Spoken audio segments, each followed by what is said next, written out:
Hello friends and families, welcome back. അപ്പോൾ ഇന്ന് ഞാൻ വന്നിരിക്കുന്നത് നല്ല ബലൂണ് പോലെ വീർത്ത പൂരി എങ്ങനെ ഉണ്ടാക്കുക എന്നുള്ളതും അതോടൊപ്പം തന്നെ ഒട്ടും തന്നെ എണ്ണ കുടിക്കാണ്ട് പൂരി എങ്ങനെ നമുക്ക് ഉണ്ടാക്കിയെടുക്കാം എന്നുള്ള ഒരു റെസിപ്പി ആയിട്ടാണ് കേട്ടോ. അപ്പോൾ നമ്മൾ ഒട്ടുമിക്ക പേർക്കും ഒരുപാട് ഇഷ്ടപ്പെട്ട ഒരു ഭക്ഷണമാണ് പൂരിയും അതുപോലെ തന്നെ കിഴങ്ങ് മസാലയും. അത് ഒട്ടും തന്നെ എണ്ണ കുടിക്കാണ്ട് എങ്ങനെ ഉണ്ടാക്കുക എന്നുള്ള റെസിപ്പി നമുക്ക് കണ്ടു നോക്കാം. അതിനു മുമ്പായിട്ട് ഈ വീഡിയോ കാണുന്ന പുതിയ കൂട്ടുകാർ ആരെങ്കിലും ഉണ്ടെങ്കിൽ ഈ ചാനലൊന്ന് സബ്സ്ക്രൈബ് ചെയ്ത് സപ്പോർട്ട് ചെയ്യുക കേട്ടോ. കൂട്ടത്തിൽ അടുത്തുള്ള ബെല്ലൈക്കണും കൂടെ ഒന്ന് എനേബിൾ ചെയ്ത് കൊടുക്കുക. അപ്പോൾ ഞാനിടുന്ന പുതിയ വീഡിയോസിൻ്റെ നോട്ടിഫിക്കേഷൻസൊക്കെ നിങ്ങൾക്ക് ലഭിക്കുന്നതാണ്. അതുപോലെ തന്നെ ഈ വീഡിയോ നിങ്ങൾക്ക് ഇഷ്ടപ്പെടുകയാണെങ്കിൽ ഒന്ന് ലൈക്ക് ചെയ്യുക കേട്ടോ. അപ്പോൾ ഞാൻ ഈ പൂരി എങ്ങനെയാണ് ഒട്ടും തന്നെ എണ്ണ കുടിക്കാണ്ട് ഉണ്ടാക്കിയിരിക്കുന്നത് നമുക്കൊന്ന് കണ്ടു നോക്കാം. അപ്പോൾ അതിന് വേണ്ടിയിട്ട് ഞാൻ 2 കപ്പ് ഗോതമ്പ് പൊടി എടുത്തിട്ടുണ്ട് കേട്ടോ. ഈ ഒരു കപ്പിലാണ് ഞാൻ മെഷർ ചെയ്തിരിക്കുന്നത്. അതുപോലെ തന്നെ ഒരു 1/2 കപ്പ് മൈദാപ്പൊടിയും ചേർത്ത് കൊടുത്തിട്ടുണ്ട്.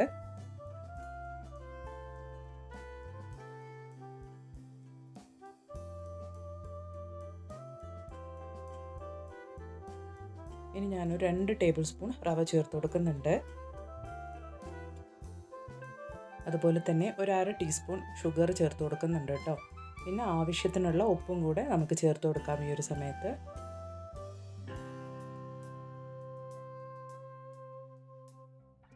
ഇനി ഞാൻ ഒരു 1.5 ടേബിൾ സ്പൂൺ ഓയിൽ ഇതേപോലെ നന്നായിട്ട് ചൂടാക്കി അത് അതിൻ്റെ മുകളിലേക്കായിട്ട് ഒഴിച്ചു കൊടുക്കുന്നുണ്ട് കേട്ടോ. നല്ല ചൂടോടുകൂടി തന്നെ വേണം ഓയിൽ ഒഴിച്ചു കൊടുക്കാൻ വേണ്ടിയിട്ട്. ഇനി നമുക്ക് ഓയിലൊക്കെ നന്നായിട്ട് മാവിലേക്കൊക്കെ മിക്സ് ആകും വിധത്തിൽ നമുക്ക് ഇതേപോലെ ഒന്ന് മിക്സ് ചെയ്ത് കൊടുക്കാം.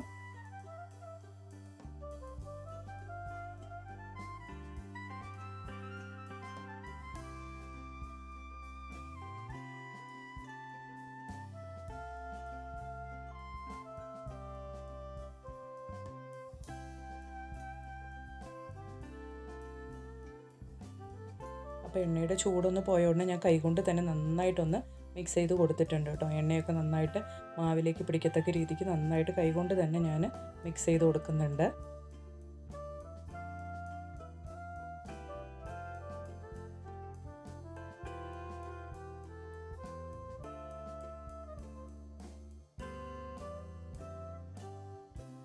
പിന്നെ നമുക്ക് ആവശ്യത്തിനുള്ള വെള്ളം ഒഴിച്ചു കൊടുത്ത് മാവ് നന്നായിട്ടൊന്ന് കുഴച്ചെടുക്കാം കേട്ടോ.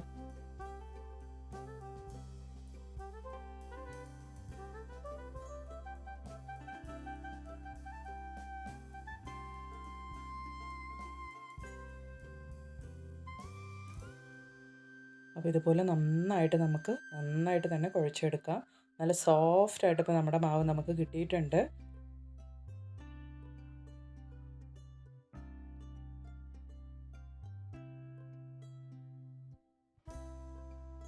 നന്നായിട്ട് കുഴച്ച് കൊടുക്കണം കേട്ടോ.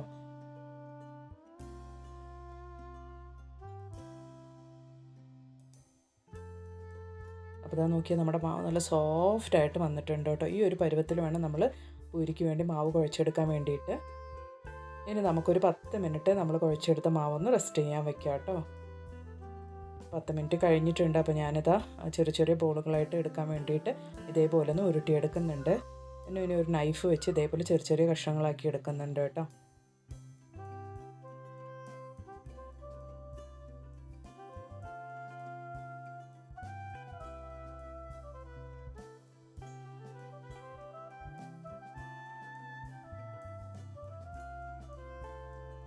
ഇതൊക്കെ ഒന്ന് നമുക്ക് കറക്റ്റായിട്ട് ഇതേപോലെ ഒന്ന് ഷേപ്പാക്കി എടുക്കാം കേട്ടോ പൂരിക്ക് വേണ്ടിയിട്ട്.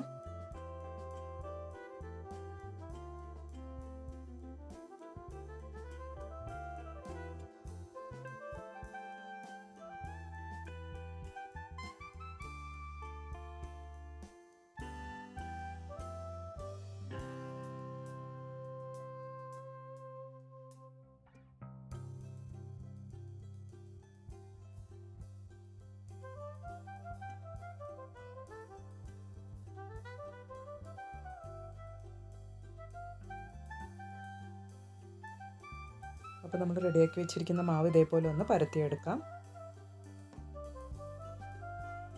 ഒട്ടും തന്നെ ഒട്ടിപ്പിടിക്കാണ്ട് പെട്ടെന്ന് തന്നെ നമുക്ക് ഇതേപോലെ വേഗത്തിൽ നമുക്ക് പരത്തിയെടുക്കാവുന്നതാണ് കേട്ടോ. അപ്പോൾ ഇതാ നമ്മുടെ ആദ്യത്തെ പൂരിക്ക് വേണ്ടിയിട്ട് ഞാൻ പരത്തി റെഡിയാക്കിയിട്ടുണ്ട്. ഇനി ബാക്കിയുള്ള മാവും കൂടി നമുക്ക് ഇതേപോലെ ഒന്ന് പരത്തിയെടുക്കാം.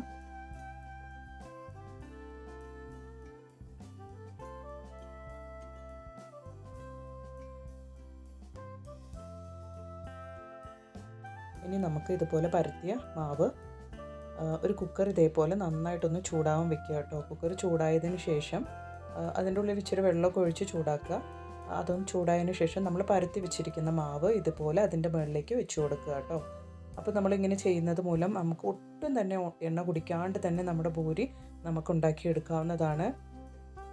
എല്ലാവരും ഇതുപോലെ ഒന്ന് ട്രൈ ചെയ്ത് നോക്കുക കേട്ടോ. അപ്പോൾ ഒട്ടും തന്നെ പൂരി എണ്ണ കുടിക്കാണ്ട് നമുക്ക് ഉണ്ടാക്കിയെടുക്കാൻ പറ്റും. അതുപോലെ തന്നെ നല്ല സോഫ്റ്റായിട്ട് ബലൂൺ പോലെ വീർത്ത് തന്നെ നമ്മുടെ പൂരി നമുക്ക് കിട്ടും കേട്ടോ. അപ്പോൾ എല്ലാവരും ഈ ഒരു ട്രിക്ക് ഒന്ന് ട്രൈ ചെയ്ത് നോക്കുക കേട്ടോ. അപ്പോൾ കുക്കർ ഒരുപാട് ചൂടാക്കേണ്ട ആവശ്യമില്ല കേട്ടോ. ഒരു മീഡിയം ചൂടായതിന് ശേഷം നമ്മൾ പൂരിക്ക് വേണ്ടി പരത്തിയ മാവ് ഇതുപോലെ ഒരു 5 മിനിറ്റ് വെച്ച് കൊടുക്കുക കേട്ടോ. അപ്പോൾ 5 മിനിറ്റ് കഴിഞ്ഞതിന് ശേഷം ഞാൻ ഇതേപോലെ ഒരു തട്ടിലേക്ക് മാറ്റി വെച്ചിട്ടുണ്ട്.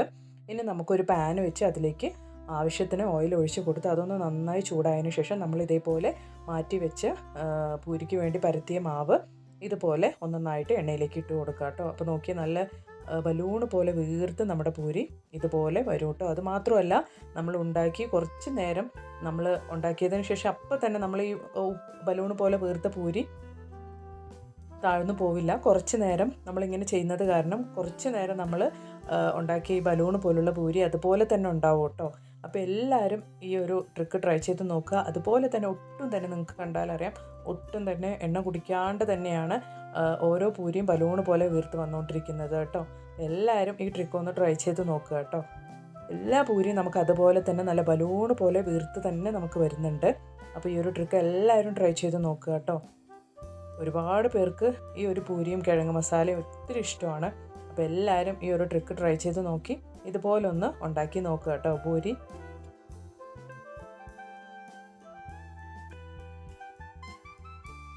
അങ്ങനെ ഞാൻ ബാക്കിയുള്ള പൂരിയൊക്കെ ഇതുപോലെ റെഡിയാക്കി എടുത്തിട്ടുണ്ട്. അപ്പോൾ ഇതാ നമ്മുടെ ഒട്ടും തന്നെ എണ്ണ കുടിക്കാത്ത നല്ല ബലൂണ് പോലെ വീർത്ത് നമ്മുടെ പൂരി ഇവിടെ റെഡി ആയിട്ടുണ്ട് കേട്ടോ. അപ്പോൾ എല്ലാവരും ഈ ഒരു ട്രിക്ക് ട്രൈ ചെയ്ത് നോക്കുക. എന്നിട്ട് ഇതുപോലെ ഒന്ന് പൂരി ഉണ്ടാക്കി നോക്കുക കേട്ടോ. ഒട്ടും തന്നെ എണ്ണ കുടിക്കാത്ത പൂരി ഒന്ന് ഉണ്ടാക്കി നോക്കുക. ഞാനപ്പോൾ ഇതിന് സൈഡ് ഡിഷായിട്ട് കിഴങ്ങ് മസാല ഉണ്ടാക്കിയിട്ടുണ്ട്. കഴിക്കാനായിട്ട് അത്ര നല്ല രസമായിരുന്നു. നല്ല സോഫ്റ്റായിട്ട് ഉണ്ടാക്കി അപ്പം തന്നെ നമ്മൾ ഈ ബലൂണ് പോലെ വീർത്ത പൂരിയൊക്കെ ഉണ്ടാക്കി അപ്പം തന്നെ അത് അമന്ന് പോകും. ഇത് അതുപോലെ ഒന്നും അല്ലായിരുന്നു, കുറച്ച് നേരം അങ്ങനെ നിൽക്കുന്നുണ്ടായിരുന്നു കേട്ടോ. അപ്പോൾ എല്ലാവരും ഇതുപോലെ ഒന്ന് ട്രൈ ചെയ്ത് നോക്കുക. എന്നിട്ട് നിങ്ങളുടെ വിലയേറിയ അഭിപ്രായങ്ങൾ കമൻറ്റ് ബോക്സിലിട്ട് അറിയിക്കുക കേട്ടോ.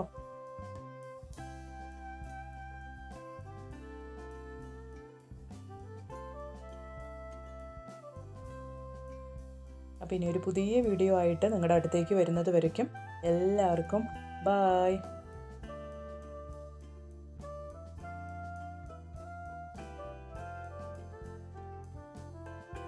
Thanks for watching.